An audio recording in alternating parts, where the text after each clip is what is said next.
Shalom l'homme de Dieu. Shalom papa. Tout le monde aux alliés pasteur, aux alliés d'abord pasteur il y a litonga nini, tout aux alliés kana église nini. Kombo na yo pe nani ba oba yebio na ba oba yebiote.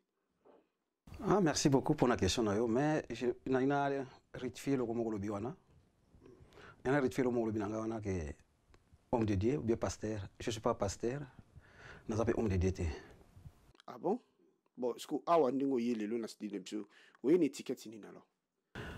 Tout d'abord, étiquette nanga yali que nandenge comme mina makomi que na mutunyo so yambi apesi bokonja za mwana nzambe. Ngana mwana nzambe. Kombo nanga yali frère de Silva Bello. J'habite en Verse, responsable père de famille d'une grande famille. Chef de l'État a la consultation. A consulter pour que bambeka kosala union sacrée pour na bakumba mboke ki de malam parce que ba obstacle les oya de gauche à droite. Yosko en tant que ne Congo lecture na yo ezanini par rapport à consultation au chef de l'État a lancé. Nga lecture na tout simplement que consultation na ezo abouti na rien. Mboka na bande banda et sali ba dialogue ebele. Consultation ezo mabiso na dialogue. Donc souka et comme on a dialogue, autre dialogue on a c'est lebele. Ils ont rien à faire. Congo il y a un plan prophétique en Zambie. Ils ont ba Belgique, ils ont ba Amérique, ba pays nyos. Congo il y a un plan prophétique. Alors au moment yango ce qui peut-être ça émission mosusu on a ndena prometa kiyo ndena kufungula makasi. Terre on est terre de Bantou ou à bengi bassin du Congo. Quand je parle du Congo ici, je ne parle pas de RDC. Je parle du bassin du Congo avec K. Congo. Ah, le royaume Congo. Congo. Congo. Bassin du Congo. Parce que bassin du Congo, oui, banda wapi ti wapi. Poto kaka bassin du Congo. Umoni mboka ni alimoka babantu. Donc il y a l'Afrique centrale. Et bandi na nord à Cameroun jusqu'en Afrique du Sud. Mais bah depuis ça en 1885 ben boutique ma partie au RDC pour bien aller au RDC. Pour pouvoir isoler en on pour bailler na plan en et on ça des bossa là. Il y a terre de Bantou de souffrir mingi na makambo yo. Mais tout le monde qui basal na Nzambe ba koti na masolo yango. Pona yo est-ce que et quoi même abiso ni loko moi malonga? Boso catholique à qui va être? Tu vas catholique à bande makambo yo. Solution za mangate? C'est quoi azoni ce soute? Basala kaka. Bon, ce que yo lecture les années. Bon, parlons des hommes de Dieu. Des basses prétendre et serviteurs de Dieu. Pour moi, ce sont des collabos spirituels. Ah bon? Oui. Pourquoi ça te dit en a bon? Notre Dieu, c'est hommes. Personne mon exemple, mon que trop Dieu. Pas fruit dans les hommes. Bon, c'est prétendre que vous êtes homme de Dieu, des serviteurs de Dieu. On a pas mercenaire, né Bible. Il y a bien un mercenaire. De ma mercenaire biblique. Bah mercenaire. Bah race de vipères. Oh Jean-Baptiste Obeng avant. Il sont bien hypocrite. Non, on peut avoir des exemples. Il y a des hommes de Dieu, hein, qui se prétendent hommes de Dieu, mais ce ne sont pas des hommes de Dieu. Aujourd'hui, Denis Lessi. Bah propos na evinza. Ils ont tenir te. Ils ont dit aux accusés Denis Lessi. Tous ont connu Denis Lessi. Tout d'abord, cet homme, je l'ai connu étant qu'un commerçant. Il faut commencer quelque part. Hein? Je l'ai connu étant qu'un commerçant, dans cette église, pas perdu mon ami à côté de Maï. Alors bien, on va le prophétique. Assis sur le prophétique, à Jumbong, et Sili, et comme macaron prophétique. Ti a écouté Macambo, Bakangé qui va prison. Va prison. Il n'est pas sérieux, tout d'abord. Yé allé na Kanambe. Allé mbongo belé. Andi Bayango? Allez mbongo belé. Bolelo sigoyo. N'avait conseil à couper sa peuple. Façon à y tambola, total, le lenguen à tambola. Vraiment, ils ont dit que un chef de Dieu. Selon yo, à cause de la mbotama sikate. Batunu sona autant, aya imote. Pour ngai, n'engo tenu na Denis Lessi. Denis Lessi doit se. Azalaki kala peut-être de l'eau, il y a comme la vérité. À bon le mutema ou à À renaître de nouveau. Non. Babi, Babi a changé. Babi a changé. A changé. A changé. Mais il est le seul à avouer qu'il y a rien bon en Kabila. Pour moi, je vois que le Azan a posé. Babi te dire la responsable ya Seni. Course n'est place elle y a moi. A responsable ya Seni. Pour favoriser ce son dengue ba ngoi mu ne basalaka ba ah oui, c'est ça mazo prophétiser que non Kanambe akozonga. Papa Bello, limbisa nona katono mo muke. Est-ce que vraiment il existe des vrais hommes de Dieu? Ils allaient au Congo, ils allaient en Belgique. On a besoin de réponse biblique. J'ai un frère, mon grand frère est né. Les véritables ont de Dieu. Alors, beaucoup viendront à mon nom. Plusieurs, tant que plusieurs. Donc, mon côté, il y a seulement, il y a beaucoup d'appelés, mais PDLI. Je vais résumer que 2% est vrai serviteur. Nakati Congo, Libanda, Nakati. 2% seulement. Mais bazali ba serviteur au Bible le dit que 7000 hommes qui n'ont pas encore fléchi leurs genoux au bal. On zamba bomba. Namba bimate. Namba fléchi genoux pas balte. Au nous sommes na ba réseaux sociaux tonda lelo yo. Ba message moko ya apostasie. Ba évangile moko social. Ils sont là pasi. Na moi na Nzambe. To tali yango ebi grado linga ngominga kwa mwana Nzambe koza la pasteur ba wanga no mkomsoti iya ba imgo so awanga na bango ona sele na saga bite na ebiote ta bala yango yo keshi ko wapi et puis na munoko bango ba Dieu m'a fait grâce ya koza serviteur. Attends, Dieu t'a fait grâce moi langage ba kana ba mona grâce ya koza serviteur grâce à lui bonne grâce. Ça, c'est pas une grâce. C'est une faveur. On ne peut pas se monnayer la grâce avec un autre mot. La grâce de Dieu soit sauvé. Tu es sauvé. Vous entendez? Si on a une faveur comme ministre de Dieu, ils ont grâce. Pour les gens qui ont eu grâce à un serviteur, on a eu grâce à mérité. Pas bien gagné grâce. Grâce à qui? Alors, qui vantait à l'évangile, à gros mots, ça n'arrange pas. Alors, on a un ensemble de enseigner, donc toujours dans le même rythme, apostasie. Moi, je crois que surtout pour la bref, Bazaming était Bassan Zamba solo. Au moins, Bango Bazol Bundalilo Makamambongo. Toliaki, Musola Binaliakite, Toliaki, Musola Binaliakite. Alors, tous ces genres de Macambon, surtout. Et bien, j'ai fait fongue. Ben, servir Mabumuna Bango, Baba Ventre Bango. Ntogo Yototanga na GF Fongue. Lui aussi, c'est un homme de Dieu. Azali dans les bons ou il est dans les mauvais GF Fongue. GF Fongue, c'est pas un homme de Dieu. C'est pas un homme de Dieu. C'est pas un homme de Dieu. C'est le Azanani. C'était bon. Pour n'en aller, si, on les a les passés naïe. Les passés. Oui. Bon, c'est quoi? Ah, homme de Dieu. Il y a un mission à ça, ça va parce que moi, je sais que GF Fongue, Azalaka un artiste, un musicien comme tout le monde. Pas païen, mais profane. Vous comprenez? Mais Lelo Oyo, Ayamba Jésus comme Seigneur et Sauveur. Vous comprenez? Lelo Oyo, Akoma, selon Ngande, Nakoloba, n'habite soit un pasteur, n'habite soit un frère, pas n'habite, mais moi je l'appelle un homme de Dieu. Mais dans la mission, il y a un bagage serviteur. Mais quand je vois. Différence, c'est entre serviteur et un homme de Dieu. Mais un serviteur, c'est bon, un homme de Dieu. Homme de Dieu, c'est ça. Oui. Un serviteur, le pasteur, c'est serviteur de Dieu, non? Si on a propos na médian de cela ne représente même pas qu'il y a cause là un serviteur de Dieu. Il se prétend être serviteur, mais ce n'est pas un serviteur de Dieu. Pourquoi? Il y a des allégations tellement si frauduleuses, donc marque à ça la mission à cause de la que un serviteur de Dieu. Un serviteur de Dieu, est humble, dans parole, attitude, et puis à sa simplicité, dans fruit ou à pour nous battre la repentance, pour nous perdre la prévision de ma péché.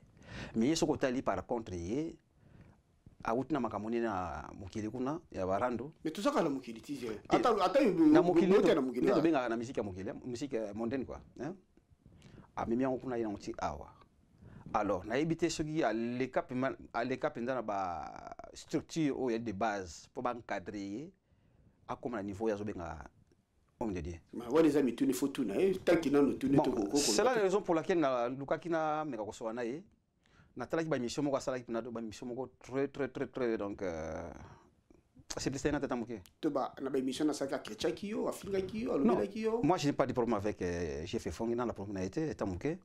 Mais moni bato ba mami na media tango zoloba oye ba contrôler ba mono zo bimisa. Bato ba jijo na oyo zoloba. Je vais prendre 2-3 exemples. Nataki mission moko azotala wana na mois de juillet, fin juillet. Nagi pa yande komo boye, azo sanga émission. Pour ngana ibeke makamune ya kitoko te, nagi pa yamonte. Mais kolonda ka bien tout landa. Bon, moi na juillet na boye ya kité to landa ki. Tant aussi ces missions, na tune quelque chose qu'est-ce que le on y a moto ya retenir. Kolonda tuna ah mais na bika ya ndika zo ba pour la kofi bunga bime. Oui, biso zo ndelo quoi.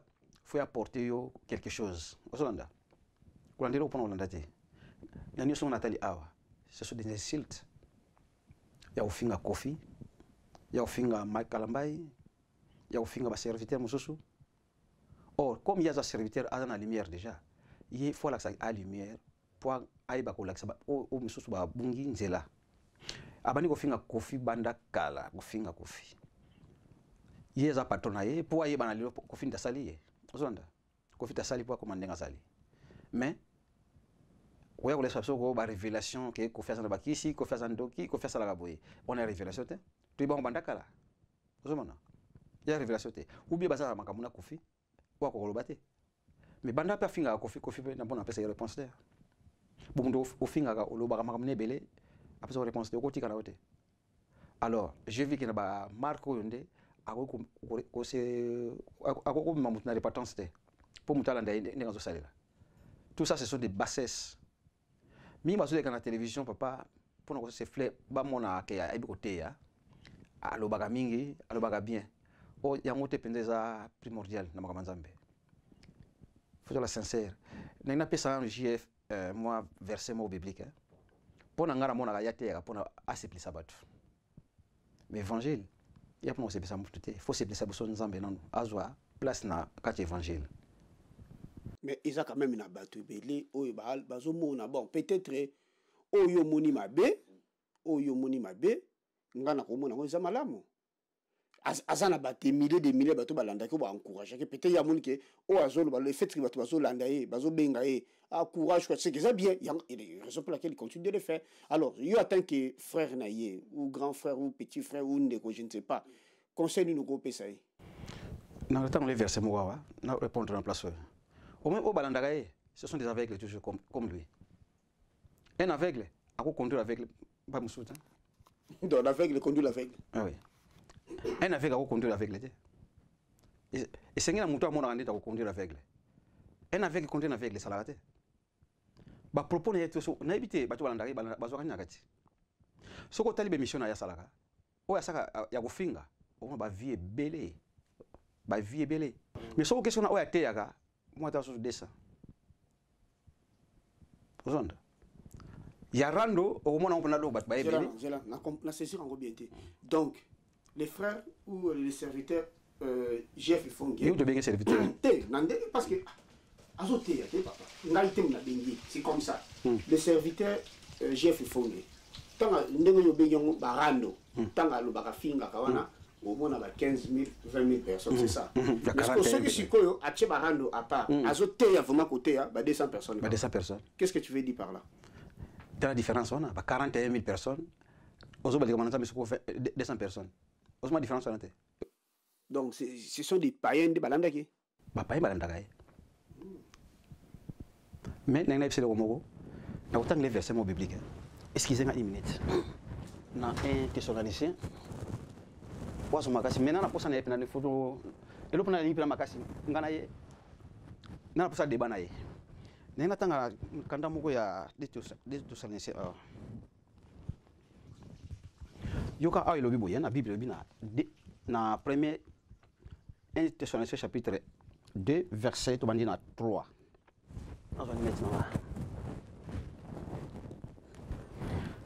Frère nanga GF alanda message.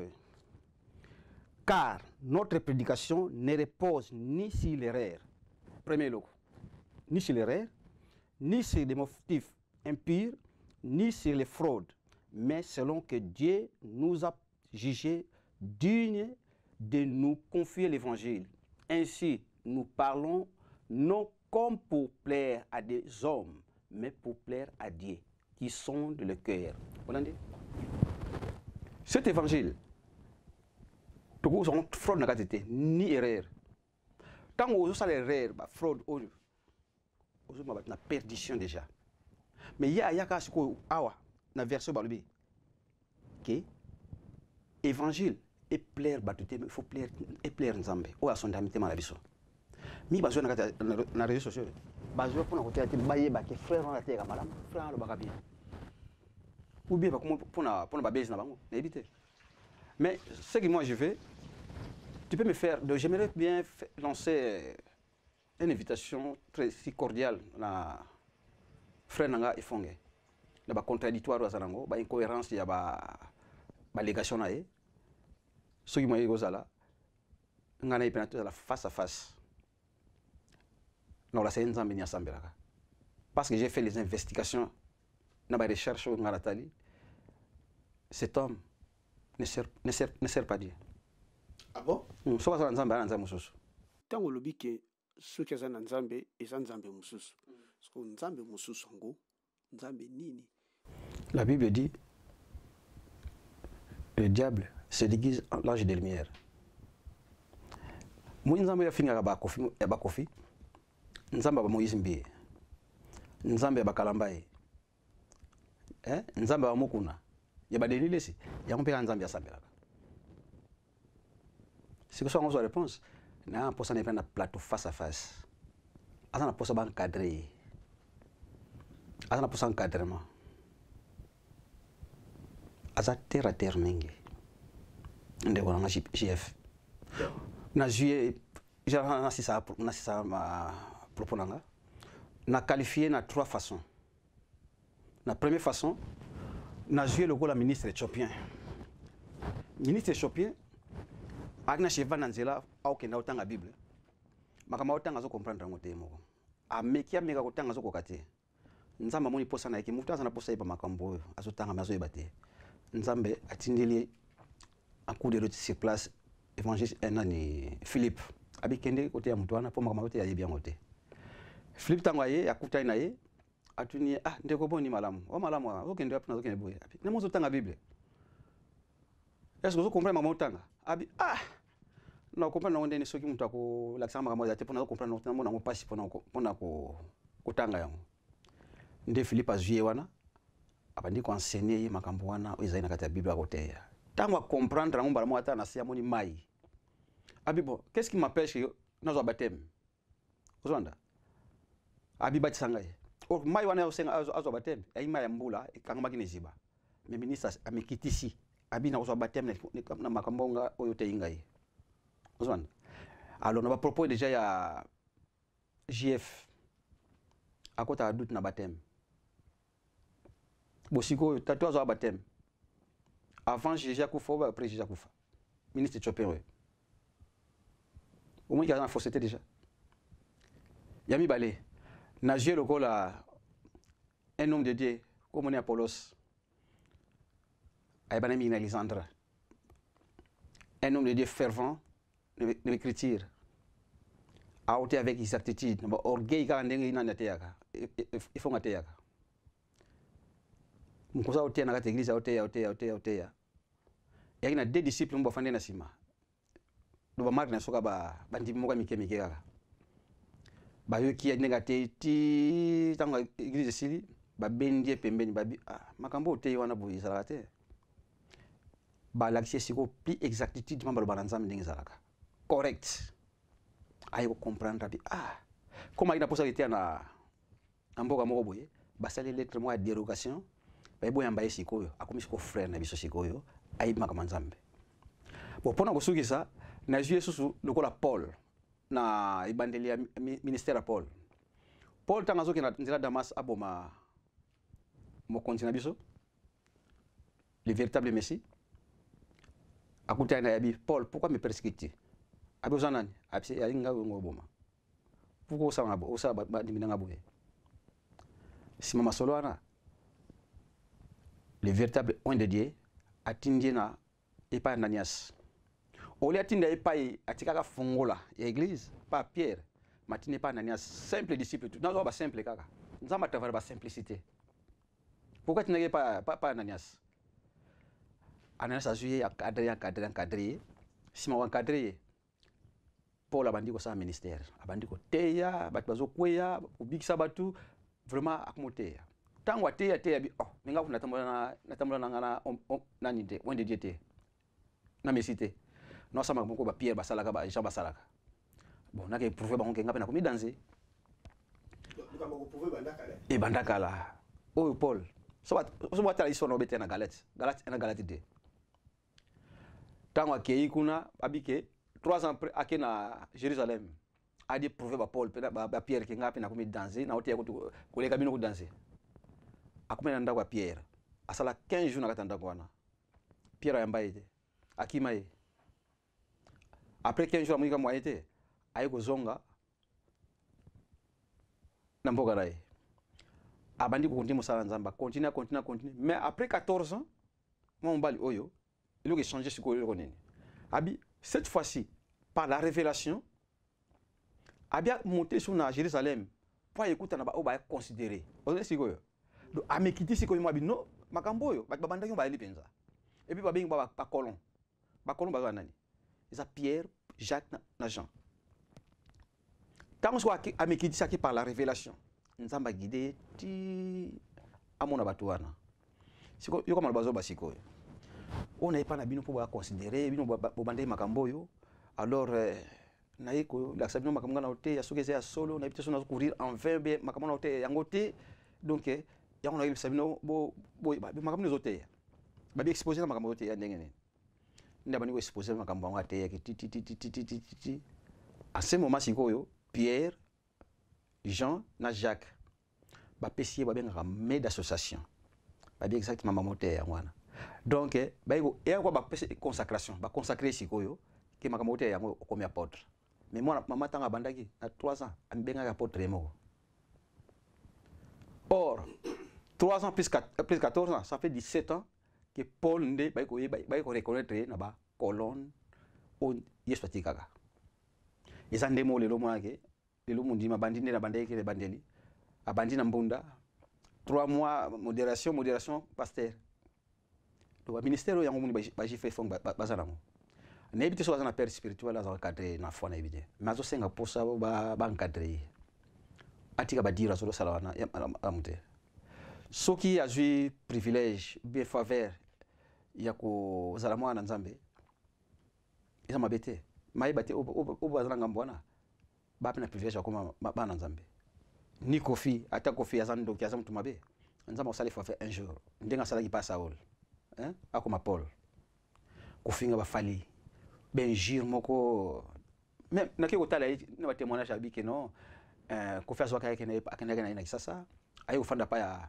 mama ami abi mama na zwaki kwa mama mwana ye kolambela ye kosala nyoso tututu mais mama na tanga kofi kola ke akosali ka mwa bien puta condoléance mais abandi so kofinga mowei zonda ba comportement marco abusif hein donc c'est quelqu'un je le considère comme un homme qui a une mémoire réminiscente mémoire moko isa fidèle quoi muta saloba bien alesa yo hein tanga kofi na mwana boke juti bakolinga afinga kofi mingi mitango mama mi akofi na mona ka saki bandi moko ya condoléance zonda mais pas ya jife fongi yango te abani kofinga na mowi mtakufa olatika mutu akufi mama na yale ale mama na ye apese ke tawana te ben sulte calmeuse donc mutane ono benga homme de Dieu donc mutabu azo senga fo bankadrer donc nana posa na penza ke un débat en live pour la tout clore dossier à l'homme dédié GF Fongue ou les frères GF Fongue selon gars. Est-ce que vous avez contact naïe? Est-ce que ce bengaye au PC ba conseil oyo yesko aboyi ko yo kayo yango yo ye pa na biso awa ou bien au so sala yango d'abord? Ah oui, merci pour la question là. Na sepeli. Les jours on a qui pa ya ndeko na la tata qui ba propos naïe na silisi na meilleur lugai na téléphone na zune de alimia pour basa ki émission na de alimia na sona de alimia na bino na moni ni bosali mais na ba propos ya ndeko na sepe na mala mote na za pour ça ko so na e abozana ni ngabino je suis un frère oza pasteur na bino pasteur na za frère na pour ça so na e alors après ça nga numéro na e ya ndeko efonge na bano benge pendant mois d'août plus de 30 appels na bengai amba ngate na allé des messages à répondre à gate quoi que peut-être numéro ngoza mabe na zo supande walimia na so na bila numéro pesinga na zo soyete abina e pelenga ba chiffre ngona na peli ba chiffre abino exact ya numéro mpanda yango mi benga insister akozwa yo na continue benga ti na fin octobre akozwa gate mais na moni aso koni ko sa toujours ba bêtise na ina kacha internet la raison pour laquelle na bon comme ya za mutu ya réseau pona kutani malamu faut le ka réseau ya mona ngai pena ke na kutana bino pour ça la invitation au na si cordial na posa ne ya mbango ana na posa basa de thérapie spirituelle. Ça va papa Bello to sepeli na invitation on dingo sali bon l'homme de Dieu ndenga na za ko benga e GF Fongue peut-être à Rolanda Bisso, peut-être pas Rolanda Nebisote, peut-être bateau ba Rolanda ba comme information et pas naé. Donc aza libre yako luka a contacter yo bo sala débat ou pas mais to senga frère l'homme de Dieu GF Fongue so Rolanda vraiment message au so moni que c'est bon. En tout cas beaucoup sala débat na frère Bello ou so lingi débat on peut sala mais pas alimia. Biso tout zala pas de problème mais c'est à vous de voir donc to cha numéro ya papa Bello bo me ko contacter ye Fongue a numéro nanga ça numéro non na benga ka yebi mais ce ka lingi azo sous précision bien a benga yo a pesa yo ba tanyo so na rendez-vous na za prêt partout comme manga ça va pas de problème mais wa ma profiter hein ma kofi peut-être boya mokinga makamwa na za na mote ça va iya lo bagati to ba munoko azo preuve na ye biblique tiana to tanga la bible lo mosote bilo qu'il fallait qui pasteur pas face à ça na pour ça que ngana identifier déjà que asanza beze anza mososo j'ai fait le prouver ça va on est commis affaire à suivre ndeko GF Fongue à l'andio na bukebi nyonso to akozwa message oyo